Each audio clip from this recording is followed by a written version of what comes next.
Bom dia, boa tarde, boa noite, meu povo. Aqui é o professor Deusimar Dias e nós vamos resolver hoje no projeto 5 questões sobre a Era Vargas. Se liga aqui comigo, no nosso QR Code, você pode baixar o material em PDF. Resolvendo aqui e você com um materialzinho aí no seu notebook, no seu celular, tranquilo? Você já viu a parte teórica de Era Vargas na escola, no seu cursinho, ou você tem curiosidade de aprender um pouco sobre esse período essencial da história do Brasil. Então vamos resolver 5 questõezinhas. Vai aparecer na tela e também você pode apontar o seu celular aqui para o QR Code. Vai ficar durante toda a aula, toda a resolução de questões e você vai baixar o seu material, beleza? Questão 1 na tela, gente. Se liga aí, Dentre as medidas políticas adotadas no governo Getúlio Vargas entre 1930 e 1945, consta o Código Eleitoral de 1932. Se liga, vem pra cá, na nossa primeira dica. Quando se fala em Era Vargas, nós temos o período que vai de 1930 a 1945. É a primeira passagem do Getúlio ao poder, beleza? O Vargas vai passar 2 momentos distintos na presidência da República. O primeiro período nós estudamos como Era Vargas, de 1930 a 1945. Segundo período, gente, é o retorno de Vargas, entre 1950 e 1954, quando em 24 de agosto de 1954 ele dá um tiro no peito, se matando, ok? Então, a primeira fase é a Era Vargas, que é dividida em 3 fases. Período inicial é o chamado governo provisório. Segundo período é o período democrático, período constitucional. E o terceiro período é o chamado Estado Novo, a ditadura do Estado Novo. Então, recapitulando comigo, a Era Vargas ela é dividida em 3 fases. A primeira fase, o chamado governo provisório, que é quando Vargas governa a partir de decretos-leis. Deusimar, o que é que vai acontecer nesse período entre 1930 e 1934? Revolução Constitucionalista de 1932, lá em São Paulo. A gente vai fazer uma aula só sobre isso depois. E as pressões para que Vargas elabore, de fato, uma Constituição. Então, Vargas, na primeira fase, governa a partir de decretos, leis, o sonho de todo presidente, governar sem ter uma Constituição que limite os seus poderes. Só que em 1934 nós temos a Constituição de 34 dando início ao chamado período constitucional do governo Vargas, que vai durar pouco, de 1934 a 1937, porque aí o Vargas ele consegue dar um golpe nele mesmo e institui a chamada ditadura do Estado Novo, que vai até 1945. Beleza? Vamos voltar aqui para a questão, ok? Essa questão tem a ver com o Código Eleitoral de 1932, ou seja, período que Vargas governa de maneira provisória, sem uma Constituição específica, ok? Então, questão 1, voltando. Dentre as principais medidas políticas adotadas no governo de Getúlio Vargas, entre 1930 e 1945, consta o Código Eleitoral de 1932. Assinale a alternativa correta sobre essa legislação. Letra A. Substituir o sistema de governo de presidencialismo pelo parlamentarismo. Chega aqui, isso não vai acontecer aqui. Isso só vai acontecer, gente, lá em 1961, fruto de um acordo em relação à polêmica posse do João Goulart, depois da renúncia do Jânio Quadros. Então, a alternativa A está incorreta. B. Autorizou o voto dos analfabetos e o sufrágio facultativo aos eleitores de 16 anos. Também não, gente, também não.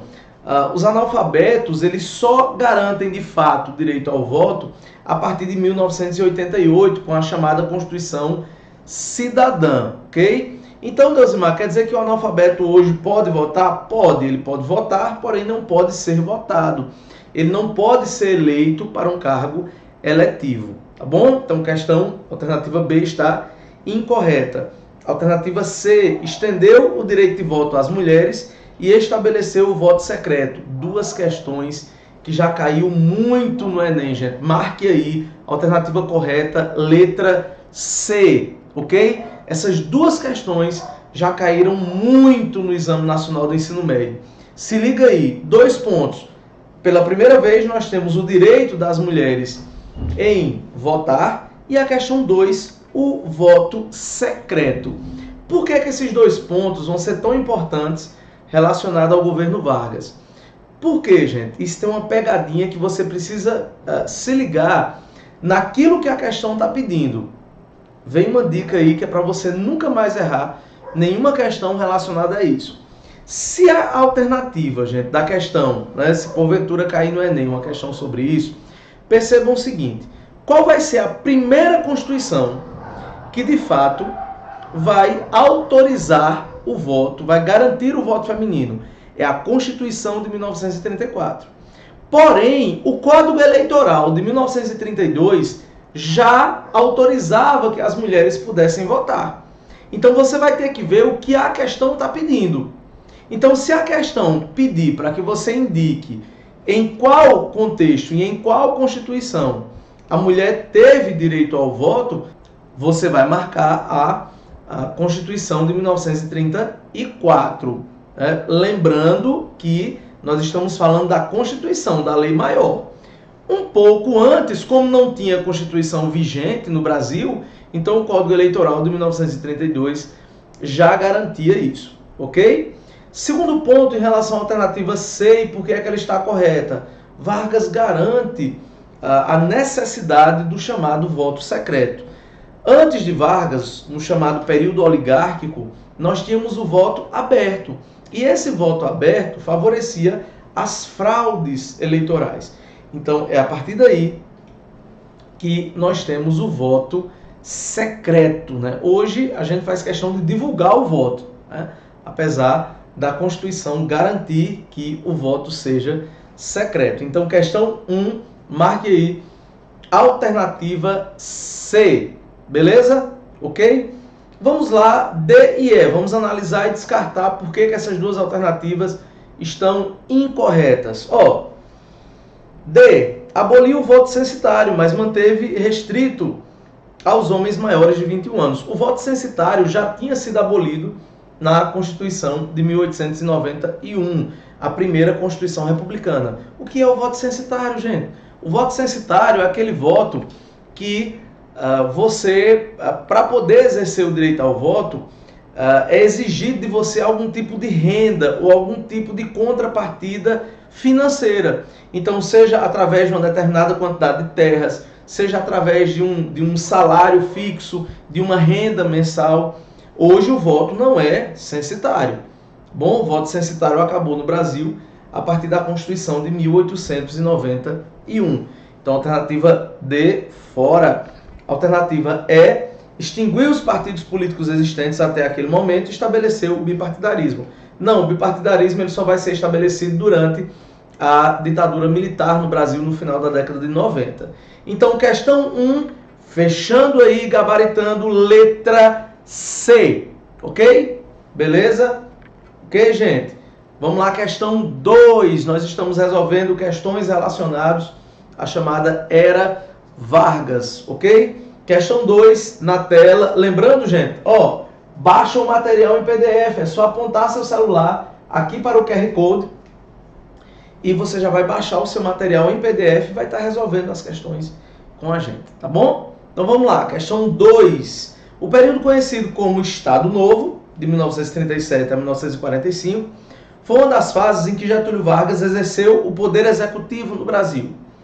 Acerca desse período e de suas principais características, assinale a alternativa correta. Então, vamos testar os conhecimentos de vocês em relação ao período conhecido por Estado Novo.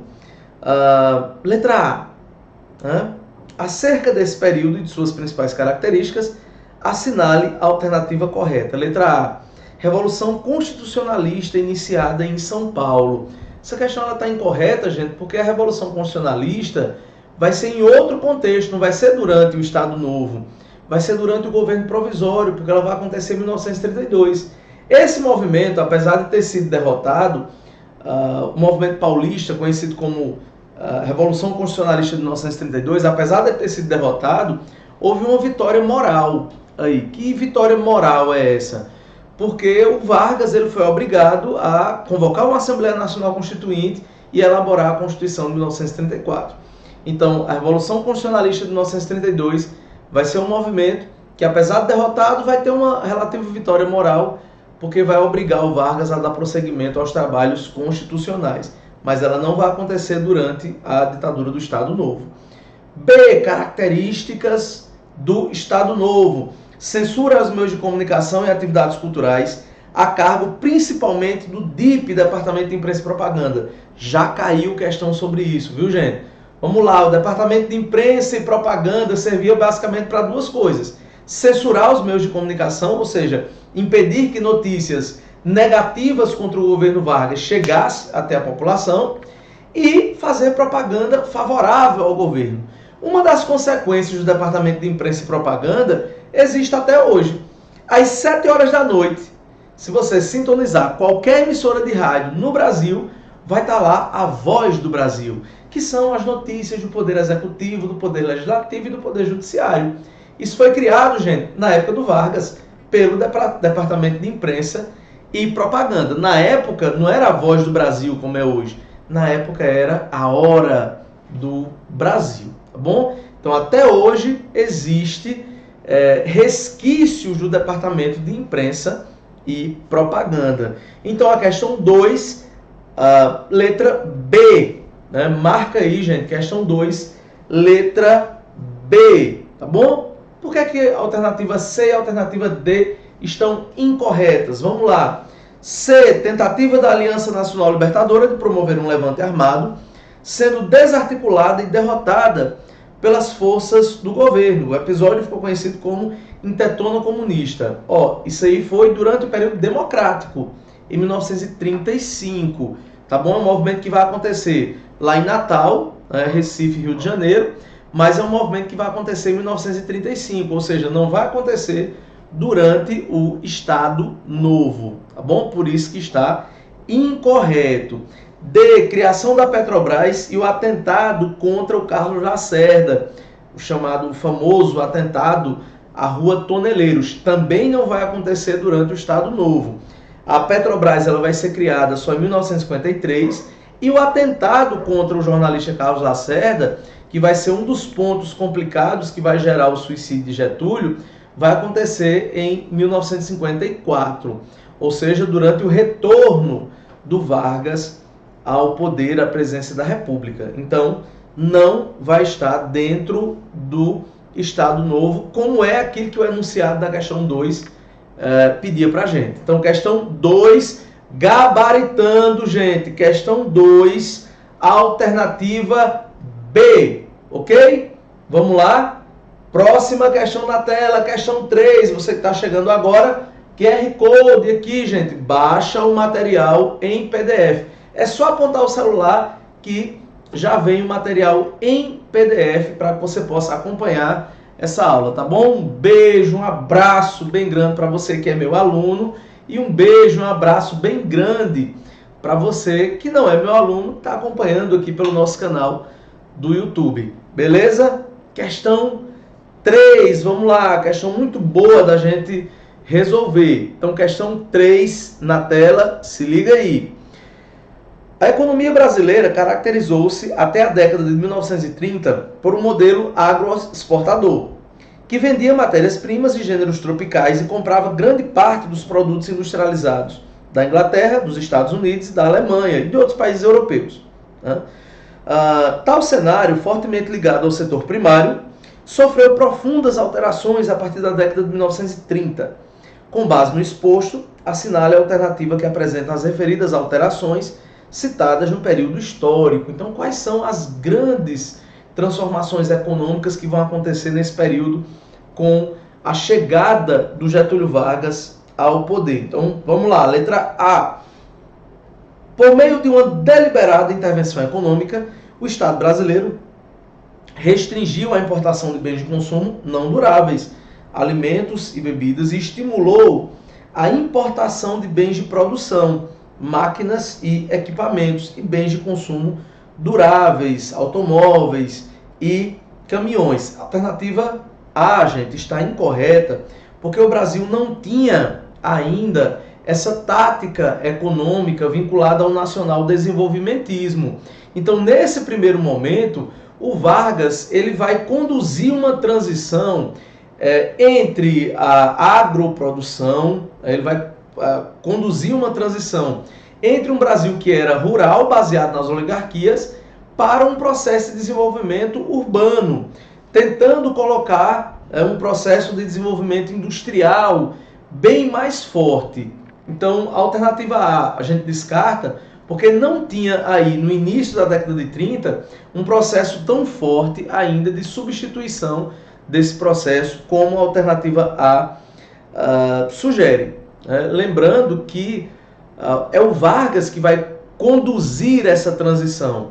O Vargas ele vai criar, por exemplo, em 1930, o chamado Conselho Nacional do Café, que vai tentar reorganizar aquela bagunça toda que já vinha há mais de 2 décadas, oriunda do convênio de Taubaté, quando o governo federal tinha que comprar o excedente produtivo que os cafeicultores não queriam vender. Então, uma das primeiras coisas que o Vargas faz quando assume o poder é criar o Conselho Nacional do Café para tentar organizar esse processo produtivo. Bom, então letra A, fora. Letra B. Após a década de 1930, o governo brasileiro, no intuito de ampliar o comércio internacional e obter uma balança comercial favorável, triplicou a produção cafeeira. Falei agora na alternativa A, não. Haverá um controle dessa produção.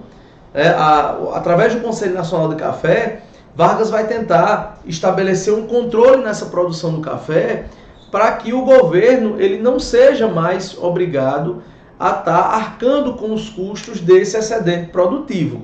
Então, lembrando que outro ponto em relação a essa questão B está errada é o contexto da crise que vai se abater na economia brasileira, levando em consideração os efeitos da crise de 29, tá bom? Que atinge principalmente o setor cafeeiro aqui no Brasil. Então a alternativa B também está incorreta. Alternativa C. O fortalecimento do capitalismo mundial, sobretudo da economia norte-americana, ampliou a produção e a exportação de produtos industrializados a partir de 1929. Percebam, gente, que a partir de 1929, a partir de 1930, até que o Brasil consiga, de fato, estabelecer um processo mínimo produtivo industrial, nós iremos, de fato, consumir mais produtos industrializados vindos de fora. Até que se organize a produção interna, e isso só vai acontecer no final da década de 30, início da década de 40, ainda de uma maneira muito tímida, o Brasil vai consumir muitos produtos industrializados que vêm de fora, e o ápice disso vai ocorrer durante o governo Dutra, lá no ano de 1946, quando começa o governo Dutra. D. A partir da década de 1930, o governo brasileiro passou a estimular a produção e o comércio do pau-brasil e do açúcar, produtos de grande procura no mercado internacional. Totalmente anacrônico isso aí. O pau-brasil vai ser destaque econômico na colônia, que nós chamamos hoje de Brasil, mas lá durante o período pré-colonial. Aqui você não tem destaque algum para a questão do pau-brasil. Então, essa questão é aquela questão que você já descarta automaticamente quando você lê. Letra E. Liberalismo econômico norteou as ações do governo brasileiro, denominado Estado Novo, defensor da livre concorrência entre países e mercados. Ao contrário, nós sabemos que o liberalismo econômico ele defende a não intervenção do Estado na economia. O liberalismo econômico defende o livre mercado. E uma das características do Estado Novo é exatamente a intervenção do Estado na economia. Então, marque aí, gabaritando, questão muito boa de se discutir. Alternativa C. Fortalecimento do capitalismo mundial, sobretudo da economia norte-americana, ampliou a produção e a exportação de produtos industrializados a partir de 1929, principalmente a partir da superação da crise de 29 com a política de recuperação econômica colocada pelos Estados Unidos, tá bom?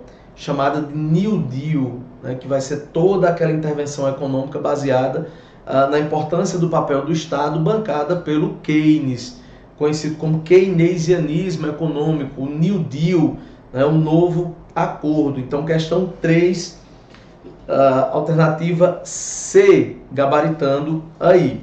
Questão 4, gente. Questão 4, muito boa também da gente discutir. Tá na tela, questão 4. Então, ó, o Estado que nasceu com a Revolução de 1930 no Brasil distinguiu-se do Estado da Primeira República. Por quê? Por que nós teremos essa diferenciação entre o Estado que nasce em 1930 com o Estado da Primeira República, pós-proclamação da República? Letra A, pela suspensão dos impostos sobre as atividades industriais e pelo abandono da política de proteção à economia cafeeira. Não, nós não teremos a suspensão dos impostos sobre as atividades industriais, até porque no início da Primeira República essas atividades industriais eram bem tímidas. Então a letra A, fora. Letra B, pela moralização dos processos eleitorais previstos pela primeira Constituição Republicana e pela concessão de voto aos analfabetos. Não, está duplamente errada essa alternativa. Primeiro, que não houve a moralização dos processos eleitorais na Primeira República. É através da Primeira República que nós teremos as fraudes eleitorais, as manipulações, o voto de cabresto, o curral eleitoral. Então, só por isso você já descartava a alternativa B. Mas ainda tem a questão do voto dos analfabetos, que não vai ser permitido o voto do analfabeto em 1891, na primeira Constituição pós-proclamação da República. Então, fora. Alternativa C, pelo fortalecimento do poder central e pela tendência a conceder algum tipo de proteção aos trabalhadores urbanos. Gente, se liga aqui nessa alternativa. O Estado que nasceu com a Revolução de 1930 no Brasil distinguiu-se da Primeira República porque, letra C, pelo fortalecimento do poder central e pela tendência a conceder algum tipo de proteção aos trabalhadores urbanos. Perfeito, vai ser Vargas que vai criar todo o mecanismo da CLT, consolidação das leis trabalhistas. Vargas vai criar a Justiça do Trabalho, vai criar o Ministério do Trabalho e vai criar a consolidação das leis trabalhistas que reúne os direitos e garantias nessa relação trabalhador com empregado. O grande legado do Getúlio Vargas é, até hoje, as suas relações trabalhistas. Inclusive a CLT vale até hoje, viu, gente? Ela teve as modificações ao longo da história, mas a CLT vale até hoje, é outro legado do Getúlio Vargas, ok? Marque aí, gabarite, questão 4, alternativa C, que ainda não está com material. Baixa o materialzinho aqui no QR Code, gente, já vai em PDF para você, beleza? Ok? Vamos saber por que é que a D e a E estão incorretas? Letra D, pela aplicação dos princípios da política dos governadores e pelo projeto econômico financeiro do encilhamento. Nenhum desses dois pontos colocados aqui estão vinculados à era Vargas, tá bom? O encilhamento vai ser a primeira política econômica liderada lá pelo Rui Barbosa, que foi o primeiro-ministro da Fazenda da República, e a política dos governadores também característica da República Oligárquica, não foi característica da era Vargas. Então, letra D, fora. Letra E, pelo esforço de organização de uma comunidade de países latino-americanos e pela oposição à hegemonia dos Estados Unidos da América. Ao contrário, né? Você não vai ter uma oposição aos Estados Unidos. Nessa época, o Brasil vai se aproximar dos Estados Unidos. Então, questão 4, marque aí a alternativa C. Última questão, questão 5. Vocês estão aqui com o professor Deusimar Dias. E aí nós resolvemos resolver 5 questõezinhas sobre a era Vargas. Última questão, beleza? Última questão. As mulheres, questão 5 na tela, gente. As mulheres são maioria da população brasileira, segundo o censo do IBGE, lá de 2010. A maioria do eleitorado e a maioria do eleitorado. Mas a presença feminina nas casas legislativas não chega nem próximo aos percentuais indicados. Alcançaram apenas 9,9% das vagas na Câmara dos Deputados e 13,58% no Senado nas últimas eleições. Não é possível, portanto, ignorar a grande diferença entre o número de mulheres em nossa sociedade e o número de mulheres que ocupam cargos eletivos. Cargos eletivos, gente, é aquele cargo que você chega através do voto. Então há uma diferença brutal no número de mulheres que ingressam na política e que são eleitas, se você for comparar com os homens. É tanto que existe legislação específica que as coligações só podem ser fechadas com um percentual mínimo de mulheres, 30% de mulheres. Né? Então vamos lá, gente. Sobre as relações entre gênero e política no Estado brasileiro, aponte a afirmativa incorreta. Então vamos achar aí a alternativa incorreta. Beleza? Letra A. O sufrágio feminino, sufrágio é voto, gente. Todas as vezes que você escutar essa palavra sufrágio, é voto. O sufrágio feminino surgiu na década de 1930, quando da consolidação do Código Eleitoral Brasileiro de 1932, que em seu artigo 2º considerava eleitor todo e qualquer cidadão maior de 21 anos, sem distinção de sexo, né? Previsão que foi elevada em nível constitucional tão somente em 1934. Por quê? A primeira Constituição que garante o voto feminino é de 1934, mas já tinha um código anterior, de 1932, que garantia esse voto feminino. Então a alternativa A está correta, mas nós vamos buscar a incorreta nessa questão. Alternativa B. O pleno exercício dos direitos políticos é uma conquista feminina recente no cenário mundial mais amplo. No Brasil, a participação feminina ainda é pouco expressiva, sendo a sociedade patriarcal uma das possibilidades de explicação para compreender esse cenário atual. Perfeito, alternativa B, inclusive está bem ligada àquilo que o texto na parte de cima nos traz. Ok? Então a alternativa B também está correta. Alternativa C. A cultura ocidental desenvolveu ao longo dos tempos uma clara distinção entre a atuação feminina e masculina. Como se sabe, historicamente, a política se constituiu como um dos espaços por excelência dos homens, sendo um dos mais difíceis de inserção para as mulheres. Correto, gente. A nossa tradição é uma tradição de preconceito de gênero muito forte.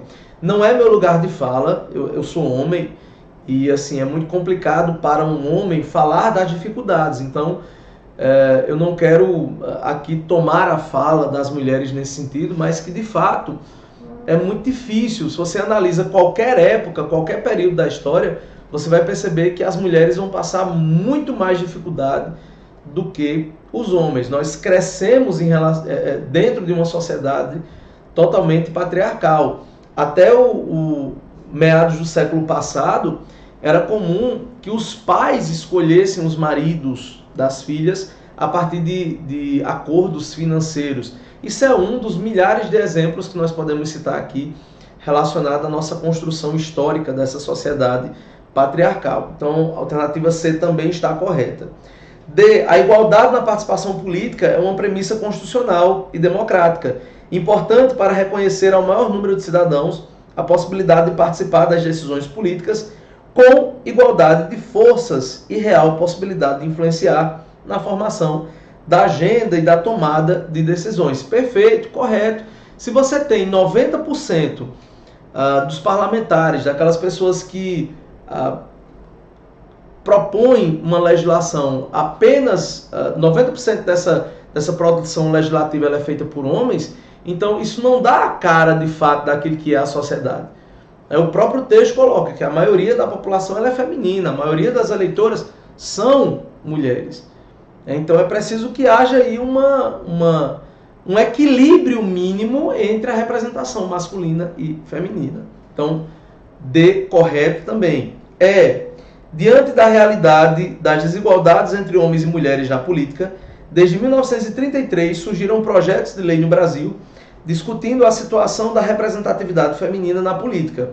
Contudo, até o momento, não existiu a adoção de ações afirmativas para o aumento da participação da mulher na política. Está errado isso aqui. Houve sim. Não só houve uma, duas, três, como foram várias medidas que tentam incentivar as mulheres a entrarem na política. Deusimar, cita uma dessas medidas. Existe uma legislação específica no Código Eleitoral que obriga as coligações a terem, no mínimo, 30% de mulheres como candidatas. A coligação pode não ser registrada caso esse percentual não seja cumprido. Ok? Quem está chegando agora, gente, baixa o material aí, volta o vídeo e aí já tem um material em PDF com todas essas 5 questões resolvidas. Ok? Tô lá no Instagram, @Deusmar_Dias. Qualquer coisa, né, se inscreve aqui no canal, coloca a questão, o tema que você quer. Semana que vem a gente chega com mais 5 questõezinhas relacionadas à história para que a gente possa discutir um pouco. Beleza? Tchau, tchau, gente. Valeu!